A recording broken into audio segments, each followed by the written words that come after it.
Hey guys, welcome to the Entrepreneur Spotlight. I have Mr. Ray Peslar here today with the Renter Solution, and we will be discussing his entrepreneurial journey. I'm really excited to interview him for you guys today. Hopefully, get some awesome wisdom nuggets from him and see how we can also support him in return. So, how are you doing today, Ray? All right. Thanks for having me. Yeah, thank you for joining me. I really appreciate you taking the time out to do this. So tell me a little bit about your entrepreneurial journey, like how you got here. Um, I've always wanted to be a business owner or some type of entrepreneur since I was very young. I had a paper route. I sold golf balls that I found in a creek on the golf course that the guys hit in the water, and I would sell them to the golfers out of egg crates. I tried several startups with like printing keychains, coffee mugs, all these things when I was young, and nothing just stuck. Nothing really spoke to me. I just kept trying. I tried purchasing a couple properties that were going to be like a deli, prepared foods by the pound. The realtor at the time, was in cahoots with somebody, and I was the first offer in, and he did some shady stuff, and it was just crazy. So I didn't get that property. Then I looked at a bar restaurant with a partner.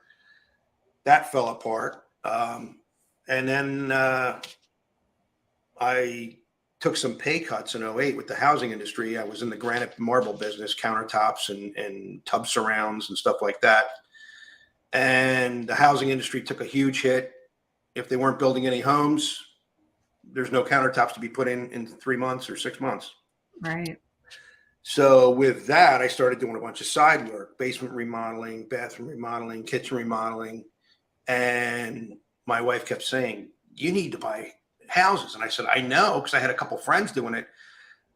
But I wasn't real close with them, the friends. I was years ago. And then I never had their phone numbers. This was back when there were pagers. So I'm showing my age a little bit.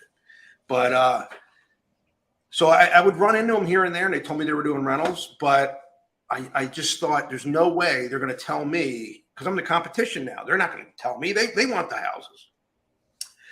So I got into the houses.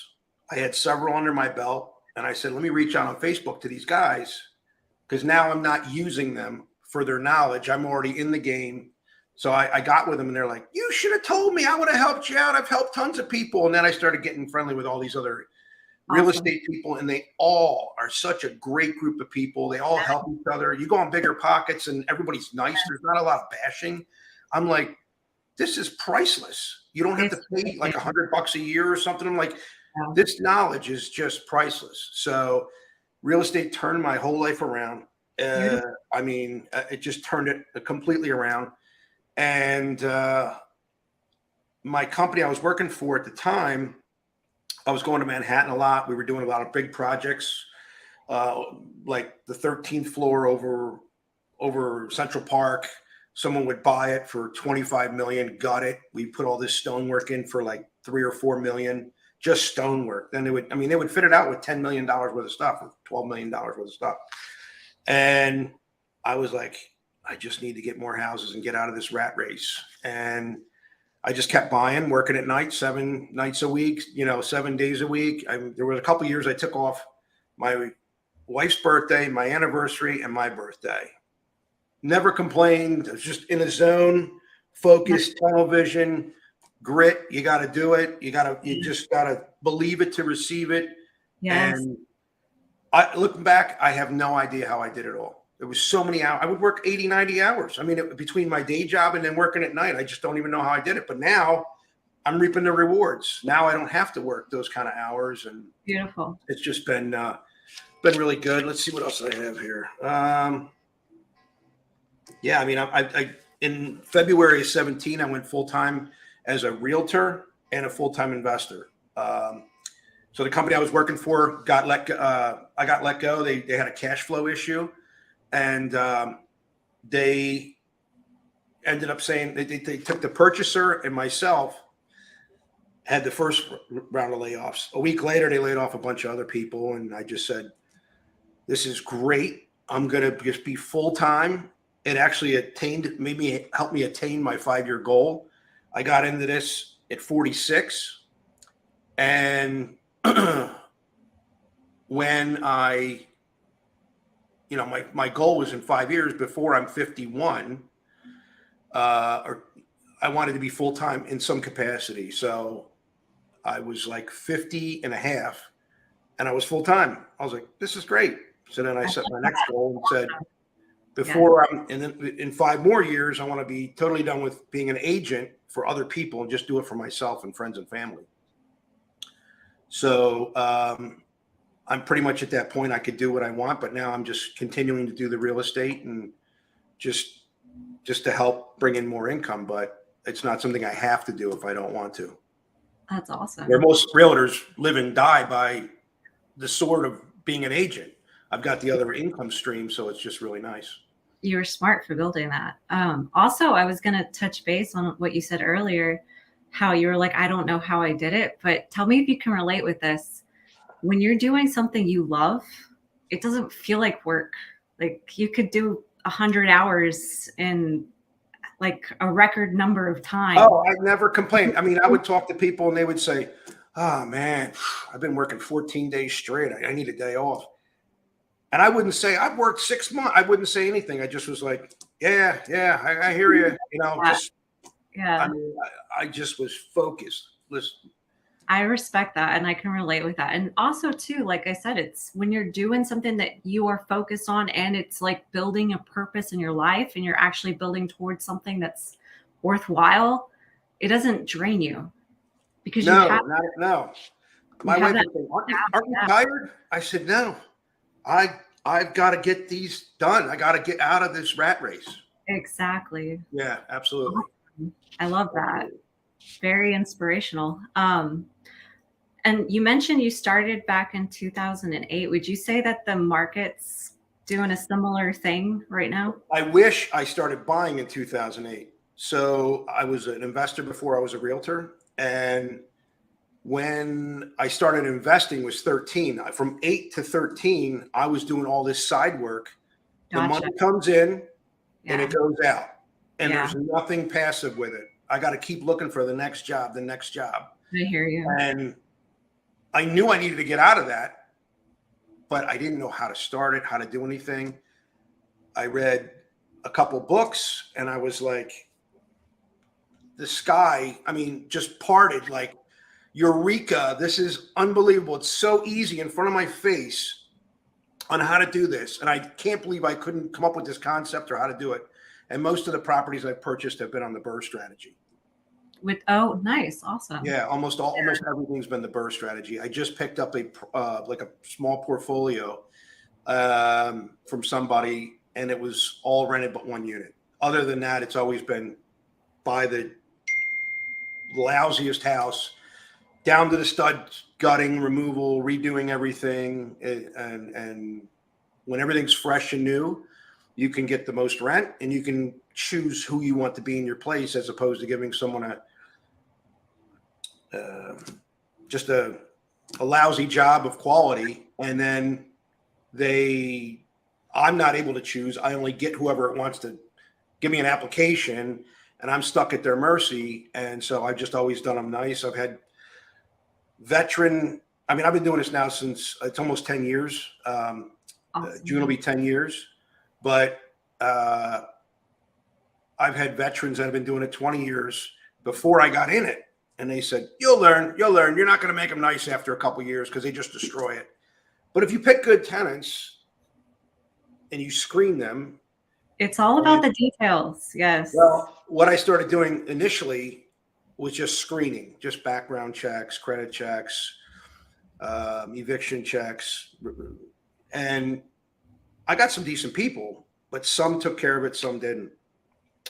So then I started going to the houses, their houses they're living in now. And I would say I need a signature on a lease or something. I'm in the area. Can I stop by? And they're like, yeah, I'm home. And they would open the door. I said, you mind if I come in for a second? We can sit down and talk about this? See the condition. I don't have to go through the whole house. I just look around and see how Yeah. Front entryway, the living room. Maybe I can look and see a kitchen. You know, if everything's just strewn about, I mean, I have my answer. That's smart. That's very smart. I like Yeah. that. Awesome. Thank you for sharing that. So, on your journey, who and what, or what exactly was your why? What kept you focused? What was your drive to continue forward whenever you had those Freedom. days? Totally 100% freedom. Even now, I look at my monthly income and I say, this is great, but I want to get to another level where I manage all my own properties. So I said, I need to get to another level of having to pay someone a few $1,000s in property management. So you can And focus on, then, yeah. and then I can focus on just growing and stuff. But I want to get a little more cash flow. So I don't have to, I've already adjusted my lifestyle up because I make more money than I did before I was in real estate.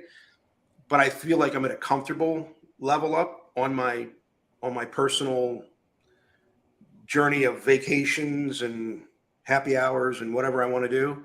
So if I can just get a little bit more income, then I can pay property management and have more of the true freedom of passive income. Yeah, definitely. Yeah. So Um, what exactly does your company do, the Renter Solution? we provide nice, clean housing. We try and get to repairs within 24 to 48 hours. If it's obviously an emergency, no heat call or some leaky pipe, I mean, that's obviously the first priority. We get there as soon as possible.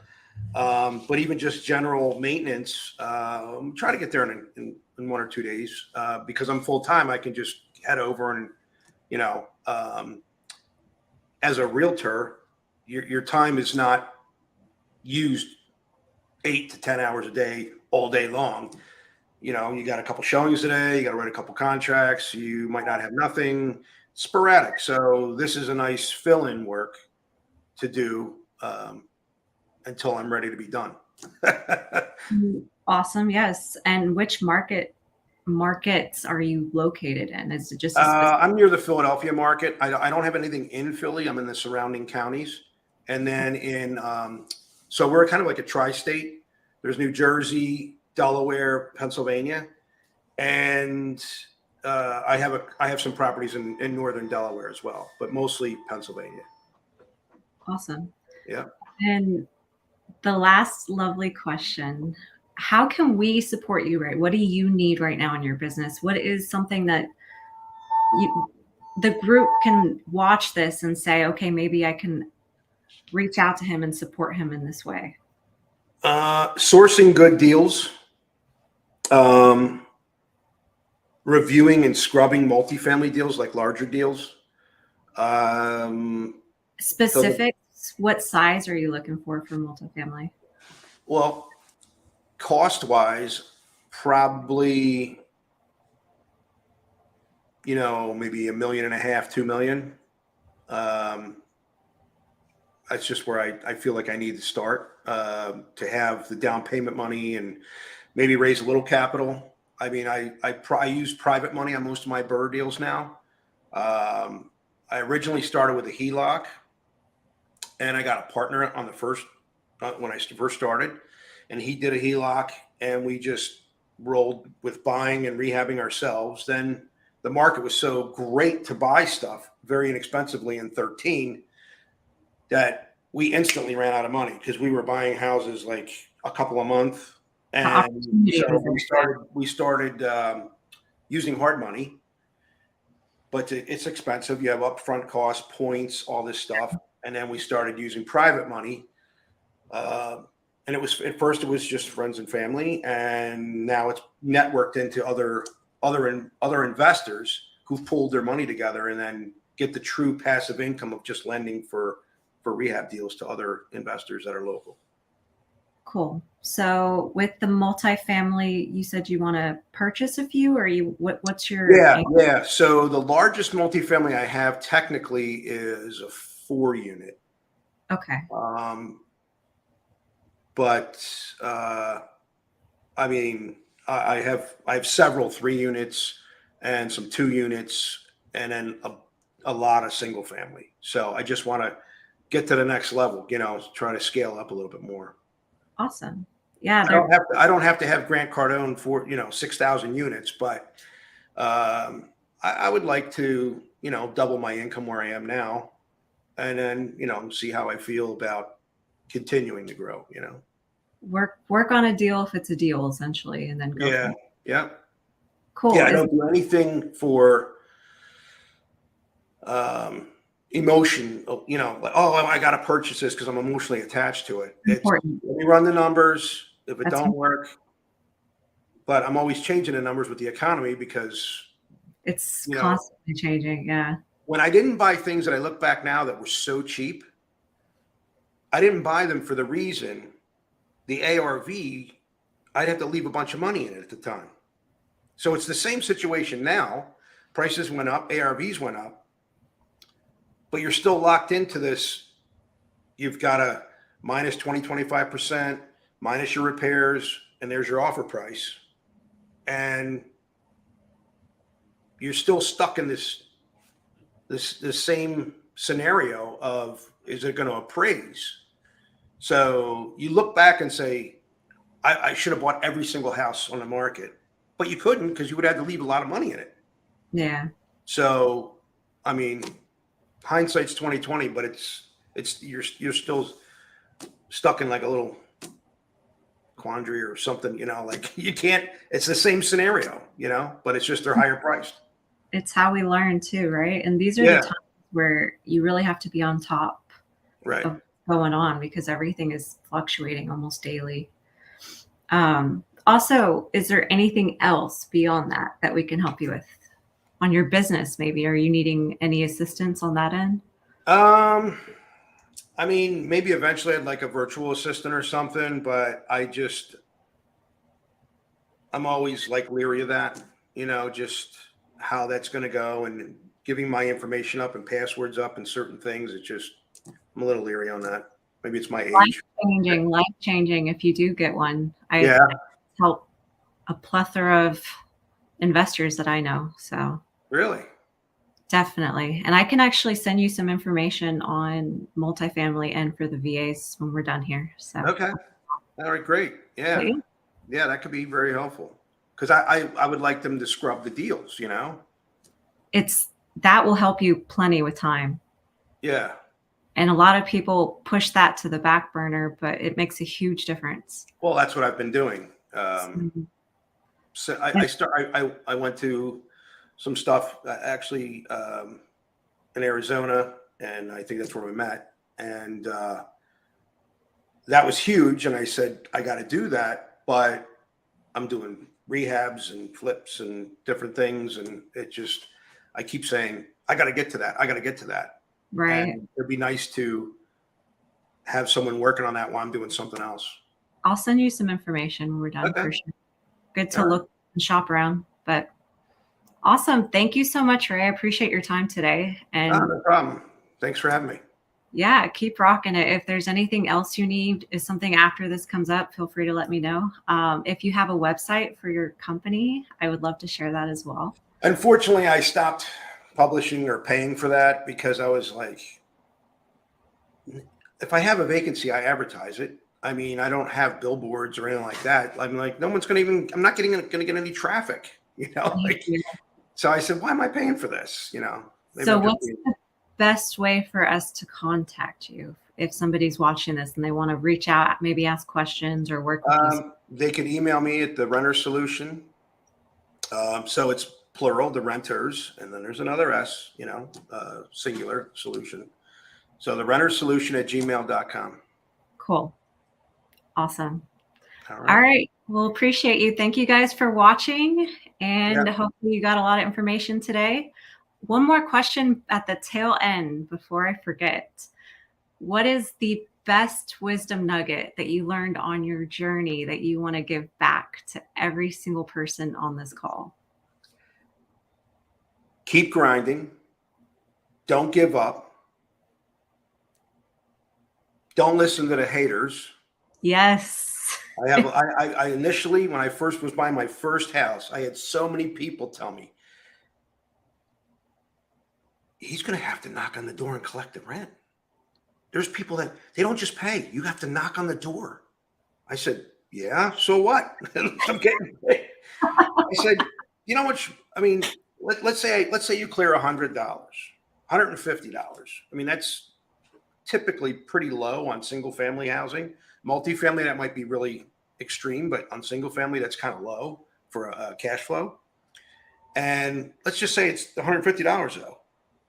What I had to do for $150 before I got in real estate, I might have to tile someone's floor. I'm on my knees all day or half a day or whatever. I mean, I'm like, I had to walk up to the door and knock on it. Like, No brainer. No brainer.